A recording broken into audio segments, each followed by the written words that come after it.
Mga kaibigan, wala nang countdown. Nagbabalik ang The Nationals for the second game ng series between Happy Feet Emperors versus Signal Ultra Warriors. The score currently is 1-0 in favor of the Emperors. Kami nga pala ang inyong magiging shoutcasters. My name is Midnight. At ako naman si TDZ. At kita naman natin talaga, proud ako kay Utol, tol. Parang ang ganda ng start niya, Kala ko tol. nga, kala ko kanina, real talk kala ko si Doggy yung kasama ko tapos tinignan ko yung player sheet. Ba't nandito si Doggy? Kala ko sa stats yung maglalaro. From player side to to caster side, napakabilis. Kaya wala ka talaga abilis yung transition. Pero sobrang lupit ng Utol mo, dong. Kasi real talk, yung kaninang rotation, it's very well thought out. Kumbaga, nakita mo na inaapat yung jungle buff. Talagang ang nasa isip ng mga players is kailangan maunahan natin sila mag-rotate. Hindi pwedeng mag-level 4 tong Harith na taon na walang punish. And the punish was, yes, mag-level 4 yung Harith, pero they were already able to establish a dominance on the top lane. Nung iniwan nila yung top lane, pumunta sila sa mid lane. The reason why they went to the mid lane is because of the fact na nandun yung Harith. So kailangan nila labanan yun. And fortunately, yung X-Borg yung nahuli nila. So it allowed HF Emperors to, snowball further ahead and shut down the timing of Harith completely. Pati, totoo yun. Ang dami nila sinutdown. Isipin mo for the first 5 minutes, kung idadissect ko lang siya, every minute, for the first minute, top lane shutdown. Second minute, middle lane shutdown. Yep. For the third minute, turtle kaagad nasa kanila. Yeah. No contest dun yung Signal Ultra Warriors. Wala silang pagkakataon na i-contest yung kasi tagang controlled sila early game pa lang. Umabot ng 4th minute, lahat ng ikot ng Happy Feet Emperors, merong objective, merong patay. Pati lahat nagkakaroon ng space. Si Leomar nagkakaroon ng space. Si Selena Selena nagkakaroon din ng space. So, lahat planado. It all goes around the plan of Happy Feet Emperors. Yeah, talking about yung Selena kanina, they're running a concept here, which is, ginagawa din ng brand dati, is mag-iiwan ka lang ng isang hero doon sa lane na yon, which poses a threat na kapag iniwan ng kalaban mo yung lane na yon, definitely it's gonna be a free lane. Pero the thing is, that's a lane na hindi matitake talaga ng kalaban mo. So again, there's a certain advantage already on the side of Happy Feet Emperors, knowing na sila mas malakas ng early game, they established dominance on the top lane, and this hero na imposibleng, ma-one-upan dahil nga impossible to take yung lane na yon. Kasi real talk na kita, X-Borg yung linya. Paano yun, di ba? And you're up against si Selena. So 1v1 matchup, lamang actually si X-Borg. Pero in terms of, what Happy Feet Emperors is taking off from the map ng Signal Ultra Wars, luging-lugi sila. Luging-lugi talaga sila. Ang laki ng kumbaga, kung i-exchange mo kung maglalaban sila ng 4 versus 4 kanina, mas okay na i-4 versus 4 na wala yung X-Borg. Diba? Yeah. Ang laking impact nun. Pero ito nga mga kaibigan, para hindi na tayo mabitin pa, this is the second game of our first series today for our first day of our second conference. Ang dami ko sinabing numbers. Pero Signal Ultra Warriors playing on the blue side. Happy Feet Emperors on the red side, mga kaibigan. Second, first. Second conference, first day. First day. First series, game. Second game, first match. series. Yun. First match. Okay. Hi, nako. Ay, nako mga kaibigan. First grabe. bans for both of the teams. Kaja will be banned out here by Signal Ultra Warriors, as well as the Grok from HF Emperors. And ito na, binan na yung Hylos. Dumating na yung araw na yung Hylos binaban, mga kaibigan. Ito na yung unang simula. Kumbaga. Kasi isipin mo well, ano nga ba binibigay ng Hylos? Bakit siya first pick ng Happy Feet Emperors? Kasi yun yung magandang tanong Diba? Bakit may first pick yung hindi naman meta? Yeah. Diba? Tingin ko law and order, yung stun niya. Again, 1.5 seconds if I'm not mistaken, na napakabilis ng short ng cooldown. Ring of Punishment. Yun yung aura na lumalabas na kapag pag bumabalik ka sa Ring of Punishment, yung slow niya, hindi lang movement slow. Meron din siyang attack speed na stackable siya. Plus the Glorious Pathway. Yeah. Hindi man siya disabled, but the slow will really give you a lot of catch. Plus on top of the Numinon Blast, with the slow of Numinon Blast, ang laking factor talaga. Yeah. What I can say about Hylos is it falls on the same archetype of Minotaur. Kasi it's one of those heroes na hindi mo kayang patayin or hindi mo pwedeng patayin kasi mapahamak ka. The nature of those heroes they're so tanky, di ba? So Hylos, Minotaur, even Akai, na kapag hindi mo pinansin, okay lang. Pero in the nature of the team fight is kailangan mong pansin itong taon to kasi he delivers a lot. Dami. So hindi mo siyang pinapansin pero nararamdaman mo yung effects niya. Indeed. Pati yung uptime niya, yung taken blood niya, kahit wala siyang mana, yung HP yung gumagawas. Pero look, going back to our draft, mga kaibigan, Akai and also the Grok ban for Happy Feet Emperors. At nakita natin to kanina. This might be almost the same with the current draft. But hindi pa naman sinisecure yung hero ni Aaron dito. Pero nakita natin yung impact ng Selena ng Happy Feet Emperors kanina. Bad matchup Selena Kufra. Pero the idea is yung nature ng isang Kufra draft, it is heavily countered by Selena and Lolita. Kasi one way to look at this lineup from a Happy Feet Empress is that they just want to engage. If you ever engage against them, yung disengage potential nila sobrang taas. Again, that's a Lolita that you're playing against. Kahit pa sabihin mo meron kang Kufra, if you don't catch this Lolita at hindi mo siya mapatay, you're gonna be facing a lot of problems kasi magdidikit-dikit kayo para mapatayin yung target Even if malambot lang Selena, kailangan yung digitan tong hero na to para mamatay. And medyo mobile din siya. So kailangan niya talaga siya ma-burst. If again, hindi niya mahuli si Lolita, ang taas ng punish with Anuminum Blast. Indeed. Pati yung protection niya, yung energy core na pwede niya ibigay sa mga core heroes every single time na available yung passive niya na yun. And with that, yung mobility ng charge niya. Yeah.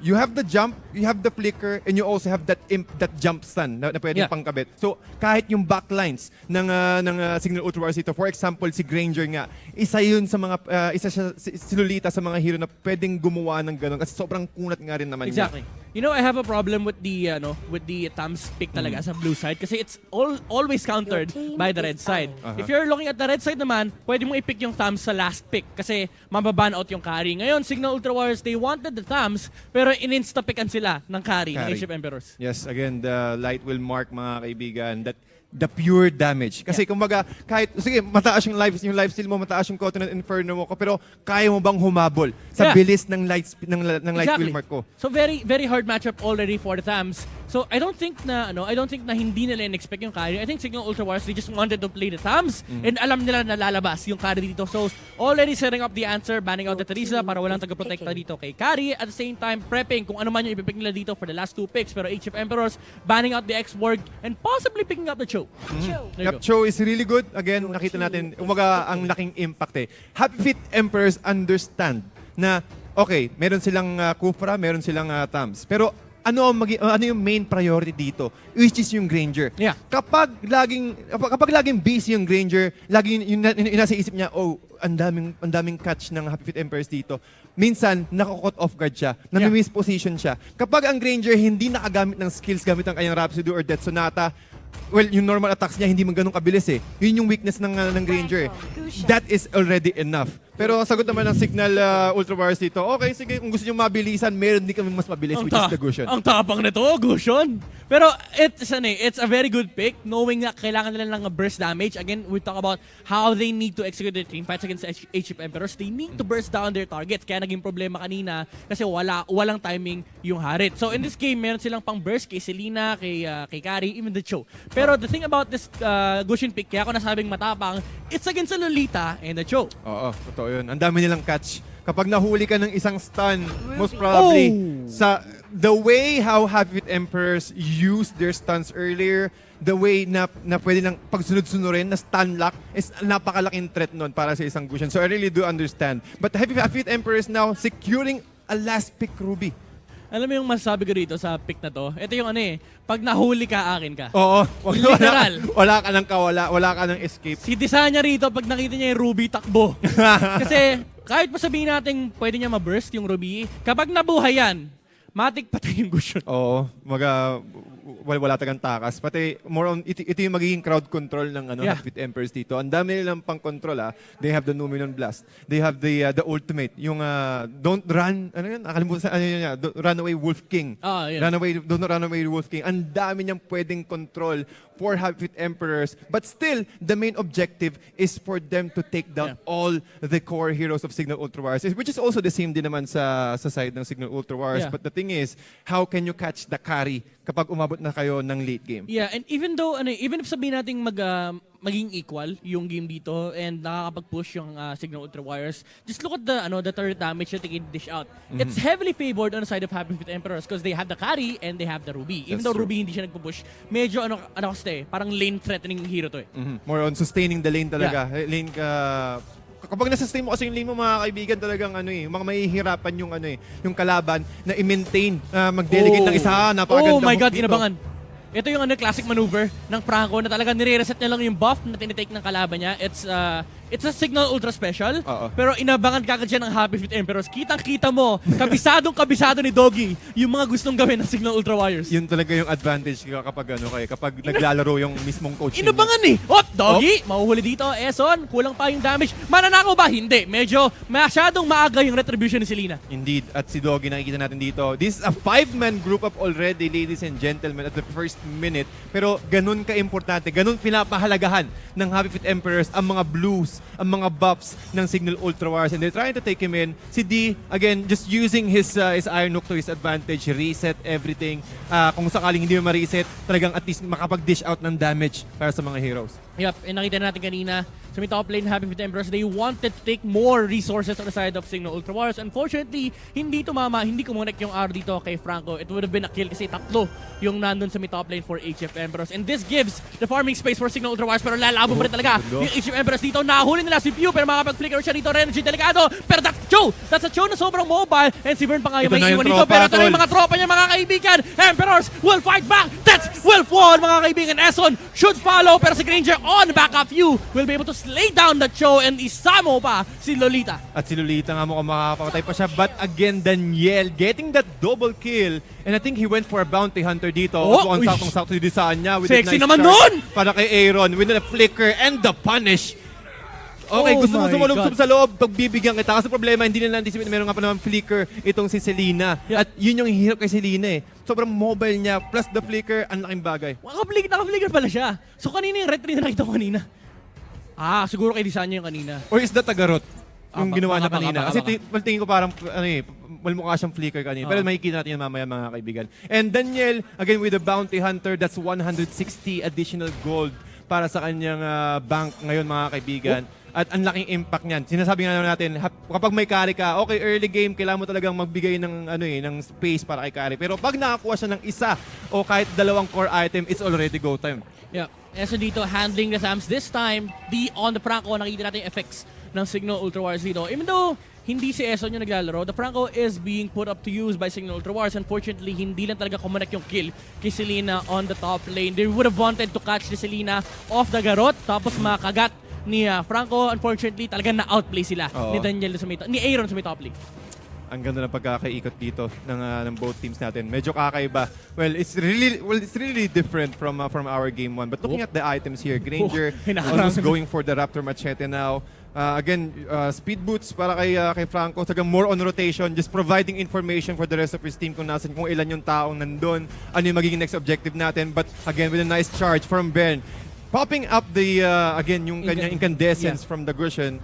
Again, pag nahuli ka kasi na Ruby tapos ang buhay mo, that's man. the nature of that hero. Kapag hindi mo nagagawa na sa Ruby, mag-isip-isip ka na ng buhay mo. Ganun talaga yung nature nitong hero nito. Pero looking at the items kanina na binili ng ating mga teams, they're doing 2 mask setup lamang. So again, the nature of the meta is nagbago na. They're doing a lot of group ups now compared to the controlling 3 lanes before na ina-abuse yung 3 mask. Ngayon, it gives a lot of advantage. The reason why it's heavily it's heavily contested yung 2 mask versus 3 mask setup natin kasi nakita naman natin kanina, 'di ba? Yung ginawa ni Doggy ng Happy Feet Emperors nung game 1 na may isang hero lang talaga na nagsusustain lang ng isang lane tapos nag-group up yung apat. Kapag nag-3 mask setup kasi kayo, may mamumulubi doon. Totoo.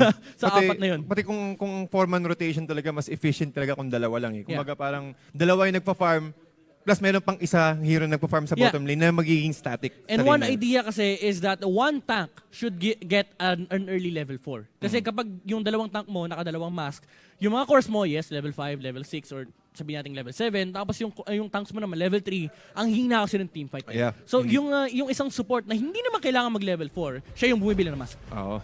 Napakagandang analysis yun with coming from Midnight. And of course, ladies and gentlemen, Happy Feet Emperors, mukhang sila na. Mukhang nakaramdam sila na, okay, tingin ko wala dito yung Signal Ultra Warriors. They will go for the turtle. But Rene J here on a very tight situation. Bouncing ball plus the Rhapsody and the Death Sonata. Si Burnman mukhang nakapag-arrival pa siya. But there's not enough damage. Si D is nagtatago na rin sa may middle lane. Eson dito being caught out here by Happy Feet Emperors and mukhang mapatay siya dito. Even though he has used the Continental Inferno, pero sa may bottom lane nakapag-setup pa ng Luminum Blast. Hindi! Maaabot siya dito ng Gusion dito. And Granger will be able to take him down. Pero look at the middle lane. Happy Feet Emperors, hindi sila papatinag. Dalawang turns kagad yung binabanatan nila dito. Tumama yung arrow dito on the arrival. Hindi tinaming yun. Hindi nakikita yung arrival, by the way. Nakita yung arrival. Hindi tinaming yun. Talagang pang-scout lang yung arrow na yun. pati ano siya, well anticipated. Yun yung ano yun yung perks, well mga kaibigan. Since this is, kailangan natin i-explain, kumbaga parang give further information about the arrival. Oo. So, arrival kasi mga kaibigan, hindi siya nakasulat sa description na yung target is magiging immune. Magiging invulnerable siya. So, again, you can use that to the towers para at least meron kang enough time or enough moment para ma-defend yung towers ninyo. Since it's no top lane, Mandisanya trying to burst out a lot of enemy heroes but he doesn't have any space at all.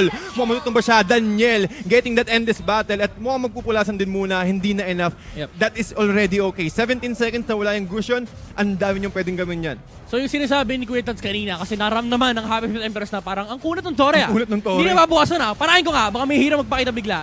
Oops! Oh, Yun yun dito, ako, Numinum si Blast, may flicker ba? Aabot pa, hindi na kinailangan kinasa ni D. Ako, si Doggy, mga kaibigan ng Happy Feet Emperors, nagkahabol pa sila dito. Aaron, di subak off. Ito na si Eson. Bito ko na Inferno, pero nakatapo pa rin siya. Pero mapapatay siya ni Kufra. And Eson dito nasa delikado. Renjay will be able to stay him down. And hindi pa tapos ang Emperor stats. Will be the last target na mapapatay nila. Pero lalaban pa rin. Si Desanya rito, mapapatay niya si Lolita. Pero nakuha na nila si Kufra. Look at Desanya with it. And contestants! Mga kaibigan, napatay pa niya yung isa sa Happy Feet Emperors. Pero hindi pa rin tapos yung laban. Naghahabol pa sila Daniel dito. Delikado Carry, to. once more kill. Pero Naku, na-shutdown sinasabi siya ng Gusion. Bakit nyo binibigyan ng kill yung Gusion, mga kaibigan? Pero yan na, napatay na siya ni Doggy rito. Pero that's gonna be a big punish on the side of Signal Hindi, ano? Ultra Warriors. Oh my God, Happy Feet Emperors overstaying their welcome, Tads. Again, ladies and gentlemen, iba talaga kapag naka-Calamity Reaper ka. Plus the Dagger Specialist passive from Gusion. Kapag naka-burst out ka ng, yung ano lang, kasi hindi mo na kailangan mag-10 Dagger Slaughter ng, ng combo na yun eh. As long as mapatama mo yung normal attack mo, once na meron kang stack ng Dagger Specialist, ang laki na ng damage. And that is enough. Pati, we've noticed how patient Desanya is sa paggamit niya ng Gusion. Hindi siya nagmamadali. Hindi siya agad burst ng numbers. Alam niya na kailangan nilang maghintay ng kanyang cooldown and he can just go again afterwards. And he's very confident na kapag kulang na yung firepower ng Happy Feet Emperors, he's gonna be able to control the damage na i-dish out nila kasi meron siyang beast killer dito, so it allows him to play very aggressive. But hold that thought, Aaron dito tumama na naman yung paa. Nahuli na naman siya ni Doggy dito, Tets. Siya pala yung nahuli dito. Mapapatay yung Kufra. That's gonna be a kill for the Selena. And naghahabol pa yung Emperors dito. Makakakita pa ba sila ng isa kinasa na yung Shadow Blade Slaughter? Ay yung Sword yung Spike. sword spike. Yep, few on the front lines. Ano? Si Burns naman. Mukhang tumama yung araw dito pero walang follow-up. Pero enough na yun para makuha nila at masecure nila ang turtle on the side of Happy Feet Emperors. And take note na, ladies and gentlemen, na at mukhang si Selena pa nga yata nakakuha ng turtle buff. Indeed, with that burst potential, ang laki. Kumaga parang kailangan mo na mag-ingat dito. Kapag tinamaan ka ng isang Abyssal Arrow, plus with the Soul Eater and the Garrote combination, kahit yung tank magme-melt dito. Alam mo yung tawag doon, yung normal na Filipino term? Finish. Finish na. Finish na. Finish na. Kumbaga, pero yun lang talaga eh. Yun ang hirap eh. Kumbaga, pag Selena ka, kailangan mo muna makatama talaga ng araw. Siya yung hero na hindi mo muna kailangan. Parang ganun lang nga mga kaibigan. May magnet talaga yung pana ni Aaron dito. Vern on the backline. Stop siya. Ni dito pero tinamaan ng arrow from the Selena. That's gonna dissuade Signal Ultra Wars from getting into the team fight. Pero nag-ahabol naman ng Happy Feet Emperor. Sabi niya, bawal kita makpo. Pero there comes a punch from Desanya with the incandescence as well as the Shadow Blade Slaughter. Pero kulang talaga yung firepower nila dito. Desanya doing his best. Pero hindi pa rin nila mapatay si Vern dito. Tsaka si Aaron.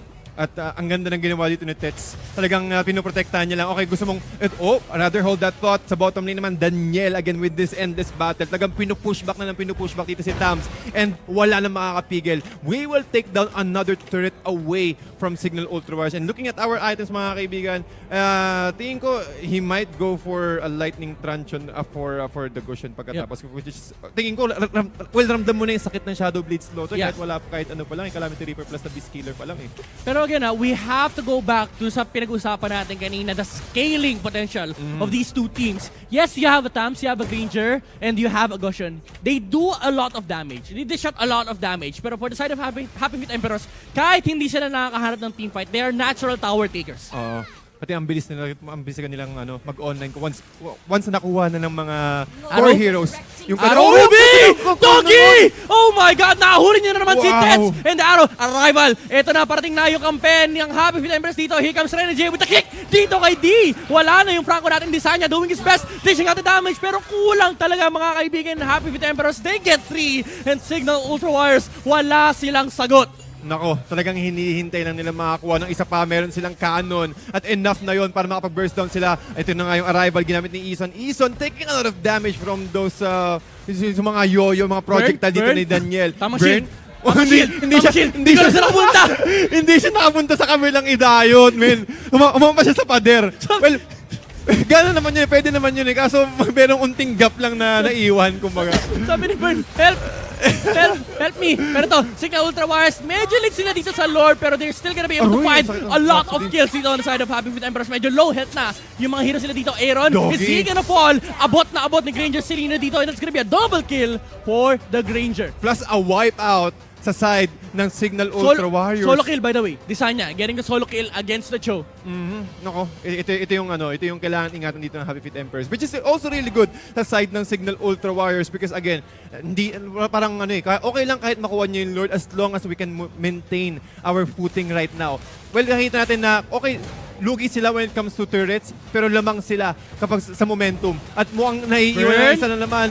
Mukhang makakuha ng isa pa ang Signal Ultra Warriors. This Burns going down and Desanya will be going to take him out. Yeah, I like the play. Dinedelay niya lang yung pag-take ng Signal Ultra Warriors dito kay Lord, pati sa tier 1 turret ng Happy Feet Emperor. So aabot yung apat dito sa may middle lane, and meanwhile si Cho mag-shove na ng top lane dito. It's gonna establish further control dito sa equilibrium ng ating mapa, and Signal Ultra Wars, they need to reset. Naka-push out yung bottom lane at top lane, so hindi talaga sila makakahanap ng objective dito, and it allows Happy Feet Emperors to use the space to farm up more items on this carry. Nako, at yung carry natin ngayon, 5-2-7 mga kaibigan. There you go. Tatlo na ang core items dito. Lord, kahit late tayo doon, may aabutan tayong kill. And I want to see a Thunderbelt on this carry para lang may maprotekta siya sa sarili niya, more HP. Kasi kailangan niya rito ma-burst down yung Kufra. With the DHS, that's gonna be easy for Happy Feet Emperor. So kailangan lang nila mahanap yung opening for them to execute that certain idea. And they're already looking for it, pitting Signal Ultra Wars on the top lane. Talagang lahat nakatago. Hindi nila binibigyan ng opportunity dito yung Signal Ultra Wars na kahit makakuha ng unting farm. Kasi kapag pumunta sila sa baba, magkakaroon ng opening yung Happy Feet Emperors na makuha itong tier 2 turret sa top lane. Mukhang araw, napakagandang sidestep naman noon from Eason. Nagramdam, uy, isang sidestep na naman doon. Pero still, pwede magdikit-dikit. And mind you, nandun sila sa loob ng base sila. Yun pa nga. The nature is that magdidikit-dikit talaga. So Happy Feet Emperors already seeing that Desanya is showing out the bottom wave. Pupunta na sila dito sa mid lane para makontrol nila yung tatlong lane na sinasabi natin. One hero should look towards the top lane. Pero pushing pa rin naman, so Happy Feet Emperors, ilalagay nila yung pressure dito sa may bottom lane kasi may turret pa na standing here for Signal Ultra Warriors. Oo, at kapag nakuha nila yung last turret, yung outer turret ng Signal Ultra Warriors dito, complete control sa side ng Happy Feet Emperors. At yun ang magiging problema kasi yung next objective is just Arrow! 8 seconds away, Arrow! Nagdikit kayo. Asan si Ruby Numinum Blast? Tatama pa. Hindi, naka-cancel siya dito with that. The rage! Going in with the Tyrant's Rage. Mga kaibigan natin na escape plan na inaharap ng Signal Ultra Wars. They're gonna be able to take down the Selena. Takbo hanggat may lupa. Happy Feet Emperors. Desanya will be able to get the snipe on the carry. Pero patayin ni Cho. Si Granger on the backline. It's gonna be a solo kill. Tinutulungan na siya ni Kufra. Pero Signal Ultra Wars already cleaning up on the bottom lane. Renegade, ikaw na lamang isa. Kaya mo ba talaga? Pero hindi. Signal Ultra Warriors, they found the victory, the successful execution against Happy Feet Emperors. Sabi mo nga kanina, Kuya Midnight, isang Iron Hook lang ang magsa-set up ng tempo para sa Signal Ultra Warriors. Which what happened kanina, 'di ba? Isang Iron Hook lang. Yep. Sa tamang target, magko-collapse agad ng Happy Feet Emperors. They try to do their best.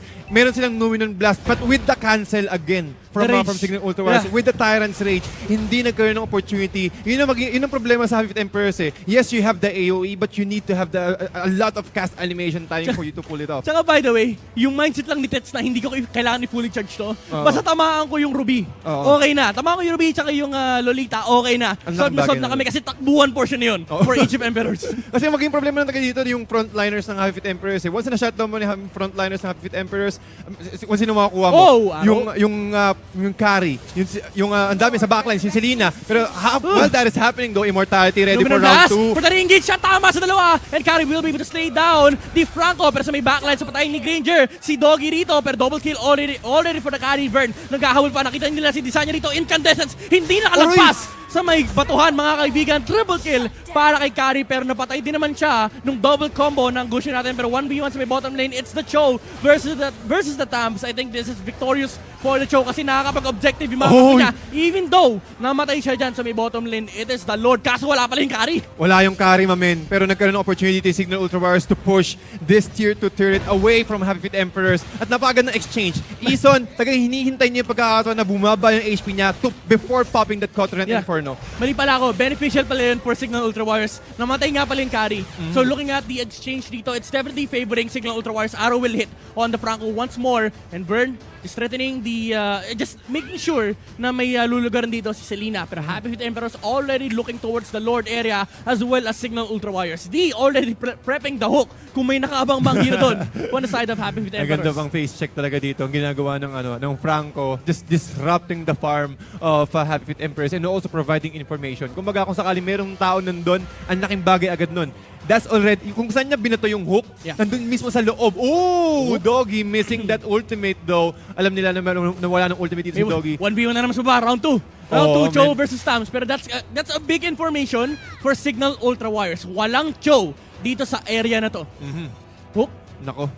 Kumbaga ano to eh. Ito yung portion na ambahan portion na tipong lahat maghihintay na magandang initiation and habang nangyari bouncing ball but Doggy able to run away at si Vern nandun din naman blocking that iron hook with the Guardian's Barrier or again with the Bulwark rather. HF Empress dito going in. Alam nila wala rin yung Tams dito. Cho is already using up the arrival pero I think na-cancel ba? Oo, na-cancel man. Hindi niya ginaw since tingin ko ano naka-arrival yung show, priority. No? Naka-arrival yung show. Oh, yes, alam ko naka-arrival yung show.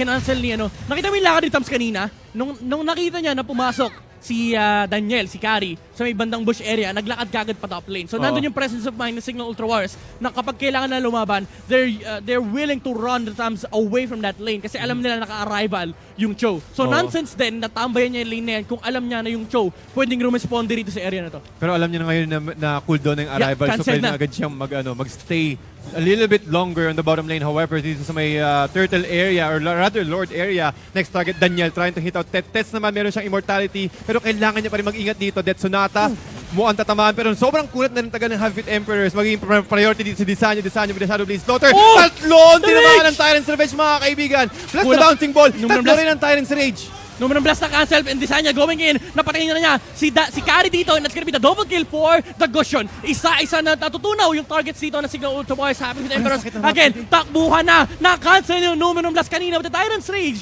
So wala ng teamfight aspect na meron dito on the side of Happy Feet Emperors. Presence of mind mga kaibigan sa Signal Ultra Warriors. Just hindi nila binabato yung mga skills nila ng ganun-ganun lang.